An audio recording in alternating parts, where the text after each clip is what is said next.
Hi there, welcome to another video of Student Central. A lot of times international students are confused whether they should stay in the province that they have studied or move to another province for better PR options. Now, a lot of times they are asking when they should move. Should they move right after the studies or should they wait and watch? So in this video we're going to clear all those questions and concerns and clear the air regarding moving the province. Whether you should move at all or not. आपके अपने province में जिस province में हमने study किए, whether you can do something over there.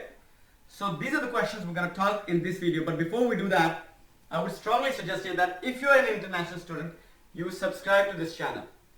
Also, you can become a free member on Stuc.ca. Student Central is a platform of international students in Canada where we're trying to get everybody on board and help each other to grow and be successful in Canada. So log into the website Stuc.ca and you can become a free member. Now coming to the question, whether you should move or not. See, it's a very difficult question. हर एक individually different है. It's different from every individual. It depends basically upon your profile. What is your education credentials? What is your experience from your home country or your experience in Canada? What is the experience you've had when you were a student? आपका employer के साथ आपका कैसा relation है?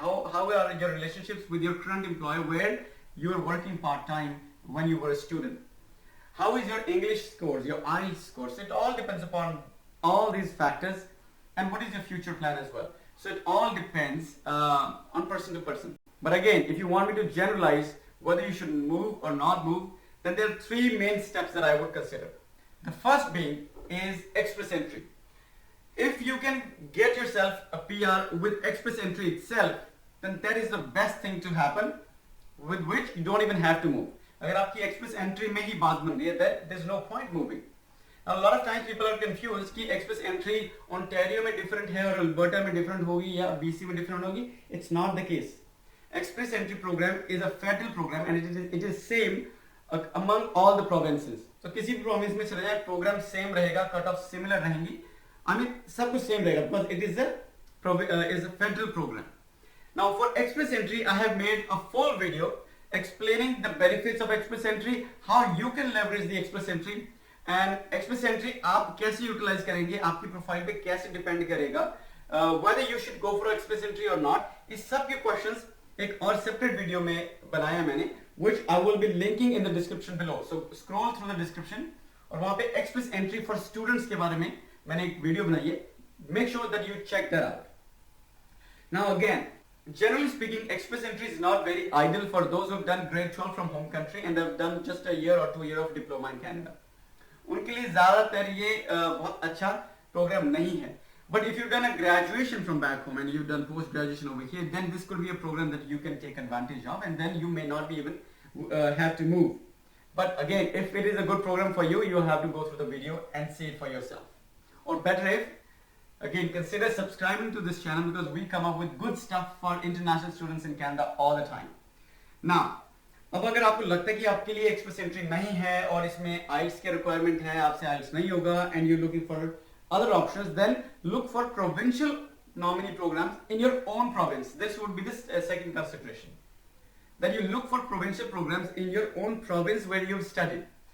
ज़्यादातर जो provincial programs होते हैं, they need employer support. Sometimes, many times you need employer supporting your application. Many times it's not the case, but quite a few times it is the case.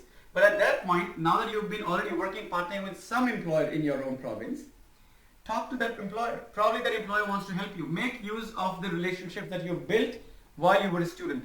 So मेरा advice हमेशा ये रहेगा, पहले express entry check करें, नहीं होता, second option is check PNP options in your own province. अगर कोई बात बनती है, why not just go ahead and go through the PNP programs. Now, आपकी province में कौन सा program है? Again, I had made a whole video about PNP programs and again, which is the best program.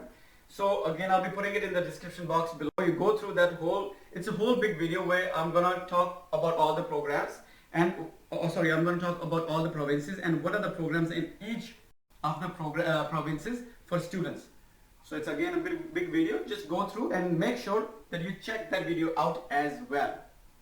Now, अगर आपको लगता है कि आपकी province में भी आपकी बात नहीं बन रही है or your employer is not willing to support you, then probably the third consideration would be again to move to a new province. अब there are about 10 provinces and territories that Canada has. कौन से province में जाएं? किस province में कौन सा program चल रहा है? अगर इसकी detail आपको चाहिए, again I had made a video for this. I will be linking everything in the description. Make sure that you go through that video before deciding where to go. Now, generally speaking, it will be, again, I cannot describe all the provinces in this video. I want to keep it short. So I hope you will check that video out for the details. But generally speaking, I am a little I am little favorable for Nova Scotia and Manitoba. These are two provinces that I usually favor. That was also the epitome of the video that I had. I usually favor Nova Scotia and Manitoba. Why? Basically, they're big enough. They're not huge provinces, but big enough to accommodate a lot of candidates or students, and their programs are a little friendlier to international students. Now, a lot of times people ask me PEI, Prince Edward Island, or they ask me Alberta. Basically, I'm not a favorite. I don't favor these provinces, especially Alberta, because the province has shut out all the international students from other provinces. किसी और province से अगर study कर रहे हो, आपके लिए PNP लगाना अल्बर्टा में बहुत difficult है. But PEI, a lot of times I get this question. दिक्कत PEI के साथ ये है that PEI is a very small province, and a lot of students from all over the provinces, all over the country are moving towards Nova Scotia PEI provinces. A province PEI पहली बहुत छोटा है, उसमें इतने ज़्यादा students आ जाएंगे. So by the time you go and you move to the new province, you spend a lot of money, time, energy, effort. और जब तक आप पहुंचे वहाँ पर आपकी jobs ही ना हो, तो दिक्कत का सामना हो जाएगा, करना पड़ेगा आपको. So better is go to a province which is a little bigger, which has more options. So that's why I usually find Nova Scotia as one of the province, and also Manitoba. Manitoba has good programs and is a relatively bigger province. So again, that is all for this video. I hope you liked it. If you did, make sure you give it a thumbs up and like this video. If you have your own question, go to the comment box and put your own questions, and we will definitely respond to you. And become a subscriber of this channel. I've been telling you again and again, we come up with great videos about international students in Canada, and it is all the great information that you want to know or that you should not be missing if you are a student over here. Now again, we have a free membership for Student Central. It's a platform where all the students are coming together. It's a platform for international students in Canada, and you can become a free member by joining in at stuc.ca. You will get all the resources for free. You will get free legal advice regarding immigration or any other matter. You will get advice for accounting free of cost, a lot of resources, IELTS training. There's so much good stuff that you should be considering to become a free member. The link would be again in the description below. So that's all for now. Until we meet in the next video, take good care of yourself, stay safe, goodbye.